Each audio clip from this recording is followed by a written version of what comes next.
नमस्कार दोस्तों, good morning दोस्तों। ट्विटर कैंपेन आप लोगों की चालू है। बहालियां कब होंगी?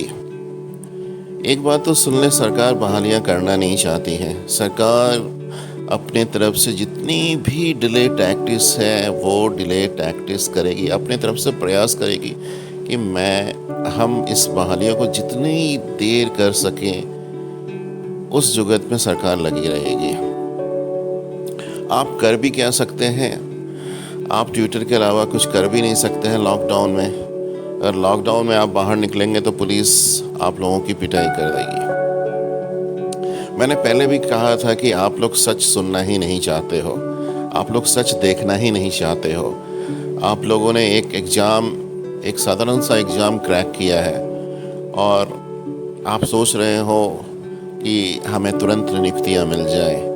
आप पिछला रिकॉर्ड देख लो, बिहार का कोई भी रिकॉर्ड देख लो, कोई भी बहालियाँ 4-5 साल से कम में हुई नहीं है। अब आप बोलोगे कि सर आप नेगेटिविटी फैला रहे हो। मैं नेगेटिविटी नहीं फैला रहा हूँ, मैं आपको सच बता रहा हूँ। और सच सुनने की क्षमता आप लोगों में नहीं है, सच के लिए लड़ाई करने की क्षमता आप लोगों में नहीं है। तो मुझे गाली देने से अगर आप लोगों को नौकरी मिल जाए तो बहुत अच्छा, या और किन्हीं को भी गाली देने से, और भी आप लोग बहुत जगह फेसबुक में सबको गालियां देते हो, तो गालियां देने से तो नौकरी मिलने वाली नहीं है। इसके लिए आपको प्रॉपर स्ट्रैटेजी बनाना पड़ेगा। प्रॉपर स्ट्रैटेजी अगर नहीं बनाओगे तो मुश्किल है। और मुझे जो नज़र आ रहा है आप लोगों की स्ट्रैटेजी प्रॉपर नहीं है। और मैंने पहले भी कहा था कि आप लोगों को जिस ओर ध्यान देना है उस ओर आप ध्यान दे नहीं रहे हो। सबसे पहली बात, आप कहते हो कि हमारी नियुक्तियां तुरंत होगी। हाँ, नियुक्तियां तुरंत होनी चाहिए, पर जो भी बातें नोटिफिकेशन में लिखी हुई थी वो चीज़ें हो रही हैं। जो भी चीज़ें आनंद किशोर ने कही थी वो चीज़ें हो रही हैं? नहीं हो रही हैं। ना उन्होंने रिज़ल्ट निकाला मेधा क्रम में। इन्हें रिज़ल्ट तो मेधा क्रम में निकालना था, कैटेगरी वाइज निकालना था, एसटीटी के मार्क्स में निकालना था। ये सारी बातें नोटिफिकेशन में लिखी हुई थी, पर उन्होंने एक भी बात का पालन नहीं किया। रिज़ल्ट किस हिसाब से निकाल दिया? एक क्वालिफाइंग नेचर का जो होता है, जिन्होंने क्वालिफाई कर लिया उसका रिज़ल्ट इन्होंने दे दिया। सीट के हिसाब से रिज़ल्ट दिया है। कंप्यूटर साइंस में तो ये बिल्कुल गलत है। कंप्यूटर साइंस में सीट से ज़्यादा रिज़ल्ट दिया है। अब सीट कितनी है? वो सीटें क्रिएट भी नहीं हुई है।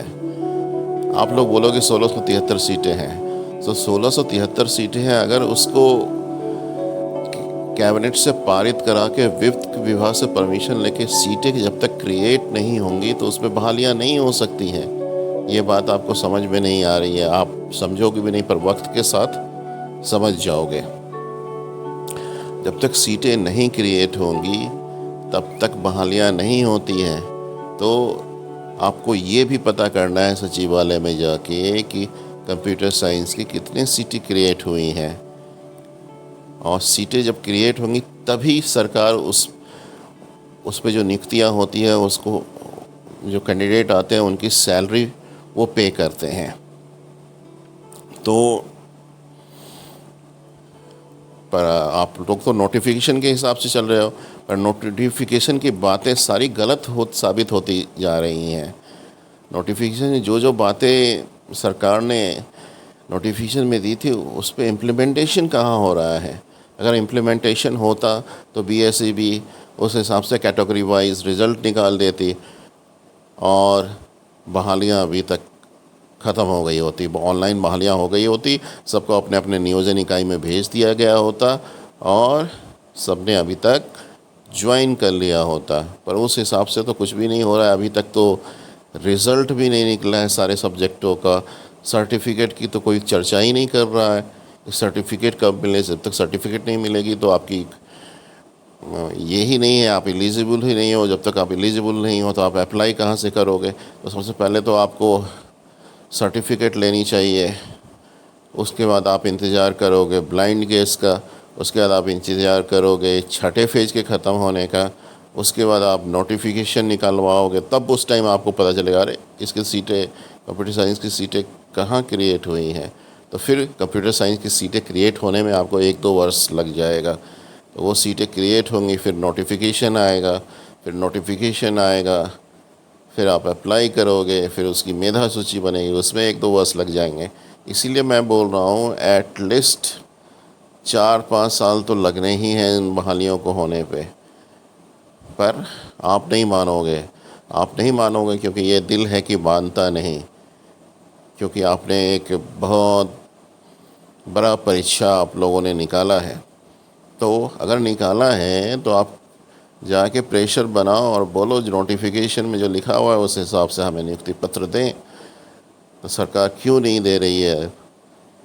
यहीं से एक जो होता है इल्यूशन पैदा होता है। नोटिफिकेशन में कुछ लिखा हुआ है, सरकार कुछ और करने जा रही है और नोटिफिकेशन के हिसाब से बहालियाँ नहीं कर रही है। इसी बात पे मैं ध्यान लाना चाहता था। धन्यवाद दोस्तों।